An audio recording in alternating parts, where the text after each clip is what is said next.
ও ঠাকমা, ঠাকমা এসে গেছো তুমি? মুখ ধুয়েছে ঠাকমা? এই নাও চাটা খেয়ে নাও। আমি একটু মুড়ি নিয়ে আসি, দাঁড়াও। ঠিক আছে, ঠিক আছে। নাও ঠাকমা, মুড়িটা খাও। দাও, চাটা ঢেলে দিই। নাও।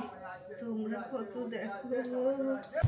ও ঠাকমা, তুমি চাটা খাও, আমি বিছানা করে আসি। হ্যাঁ, বাসি বিছানা তুলে আসি। ঠিক আছে দিদি ভাই।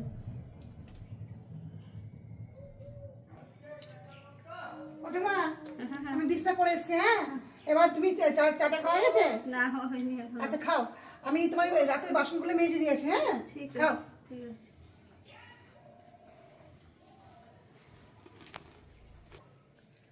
ও ঠাকমা, বাসনগুলো মেজে দিয়ে আসলাম। আর একটু পরে এসে তোমার খাবারগুলো দিয়ে যাব। বলছি, আমার নিজের ছেলেমেয়েরা তো কেউ থাকে না।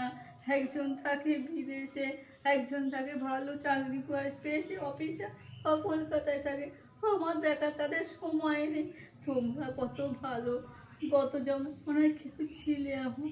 এত দেখো আমারে, আমি তো কি বলবো, তোমাদের ভরসায় বেঁচে আছি। ও ঠাকমা, ওরম করে বলো না। আমাদের আর কে আছে বলো?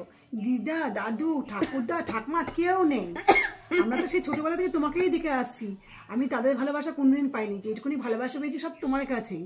আর আমার বাবা, সত্যি কথা বলতে কি, আমার বাবা তোমাকে খুব শ্রদ্ধা করে, ভালোবাসে, একদম মায়ের মতন দেখে। জানি তো দিদিভাই, তোমরা, তোমার বাবা আমাকে খুব ভালোবাসে। না সেই ভরসায় তো আমি বেঁচে আছি এখনো। আমার তো আর কেউ নেই দেখার মতো তোমরা ছাড়া। তোমরাই তো আমার সব দেখাশোনা করো। এই যে দুপুরবেলা ভাত, রাত্রিবেলা রুটি, নাহলে খই, বা সকালবেলা চা, সবই তো তোমরাই দিচ্ছ, বলতো। আরে ঠাকমা, আমার ফ্যামিলিতে 7-8 জন রয়েছে। তাদের জন্য যখন খাবার জুটছে, তুমি তো খাও এইটুকুনি। আর এইটুকুনি খাবার কি আমরা দিতে পারি না বলো? তুমি তো আমার ঠাকমা, আমরা তো একবার ঠাকমার মতন ভালোবাসি। ওরম বলো না, এইটুকুনি খাবারের জন্য কিছু যায় আসে না। তোমরা আমার রক্তের সম্পর্ক না হয় কত সুন্দর দেখাশোনা করো। আত্মার সম্পর্ক হলেই আত্মীয় হয়ে যায়। তোমরা আমার পরম আত্মীয়। নিজের সন্তান তো কেউ দেখে না। একজন থাকে কলকাতার ফ্ল্যাট বাড়িতে, একজন মেয়ে থাকে বিদেশে, 5 বছরেও কোনো খোঁজ খবর নেয় না। তারা চায় আমার এই সম্পত্তি, এই সম্পত্তি বিক্রি করে আমাকে বৃদ্ধাশ্রমে দিয়ে আসতে চায়।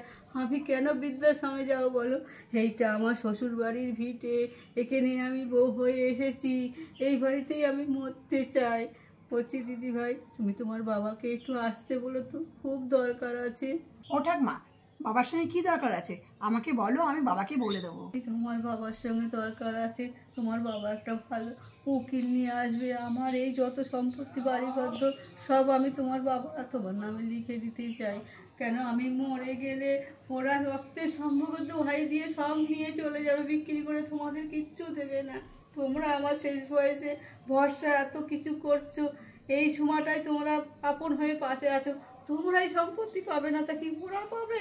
হ্যাঁ, ওদের আমরা কিচ্ছু দেবো না, সব তোমাদের নামে লিখে দেবো। তোমার বাবারে আসতে বললো।